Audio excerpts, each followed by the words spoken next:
देखंतु सांग माने केते सुंदर पास्ता बनिके रेडी हो जाइए। Hi friend, welcome my YouTube channel. आज मु पास्ता बनैबी। तो जेहेतु मु पास्ता बनैबी तो भाविनेली आपण मानक रेसिपीटा शेयर करदेवी।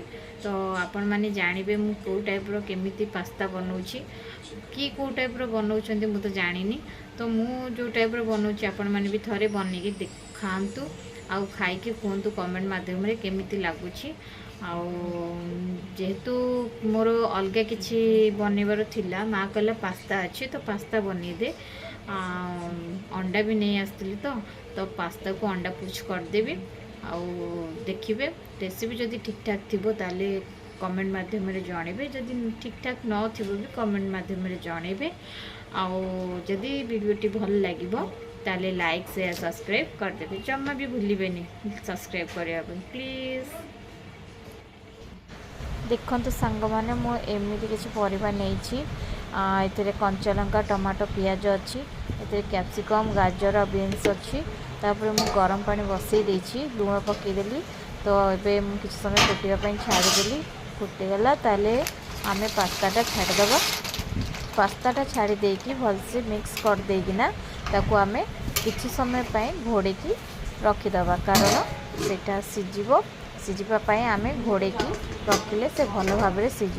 तो एमती बसिकी छाड़देले हेनी, आप मझे मझे चेक करुवे पास्ताटा हो ना। तो मुझे चेक करी चेक तो से है नथिला। पुणी से प्रोसेस रे मु घोड़े की रखीदेली पुणी। तो ऑब्वियसली आउ थे देखला बेलू पास्ताटा ऑलमोस्ट सिझी गला। तो मु हाथ मारिकी देखुची पास्ताटा हो ना। तो हो सारी जेहेतु मु पानीटा बाहर कर देकिना पास्ताटी को मु काढ़ीदेली। से कड़े रे आमे तेल देदबा।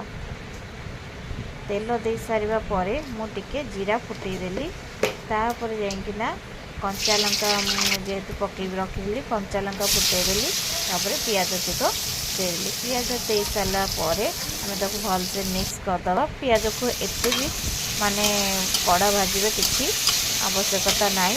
तो मु हल्का भाजी नहीं भाजी सारिबा परे तो मुझे जी परिवा मु रखी थी छाड़ापी गाजर बीन्स शिमला मिर्च तो सबूक ताधे आड करदेली। तो सेटा धुआ होता बट मत टे कंफर्टेबल लगे मु पुणी धोई धोईकिना सबूक सब परिवा देदेली। दे सारिबा परे ताकू टिके मिक्स कर सारिबा परे तापरे जहाँ जी माने स्वाद अनुसार लुण मु लुण देदेली। तापरे हल्दी गुंड देदेवी। हल्दी गुंड बेसी नहीं अल्प टिके।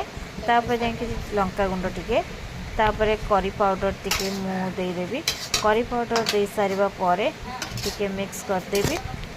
भल से भजाटा माने कौन कहले जमती पियाज हल्का भजा होता सेमती माने भेज माने परिवा गुरा भी से टाइप रो हल्का भजा हेबो। हो सारिबा परे टमाटो जेहेतु मु रखी देवाई तो टमाटोटा को भी मु आड करदेली।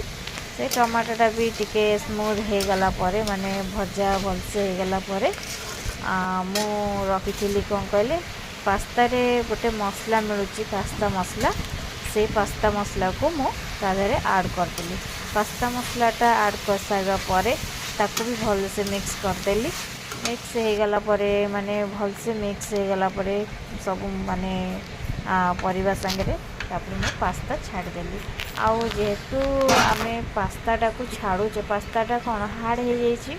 हार्ड हो जाए आम टे पानी आड करके सांगरे गोलेले से पास्ताटा भल से मिक्स हो जाए।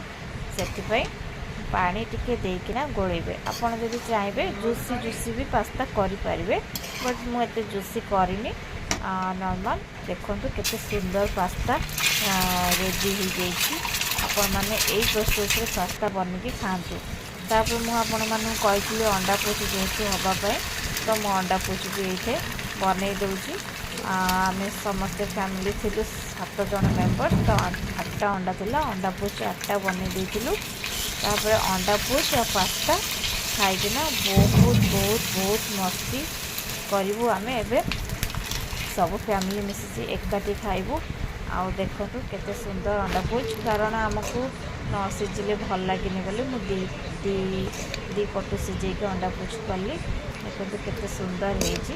जदि वीडियोटी भल लगे ताले लाइक शेयर सब्सक्राइब करदे प्लीज़ जमारू भी भूलिबेनी। आपण मैंने एमती पास्ता बनिकी खातु मो जो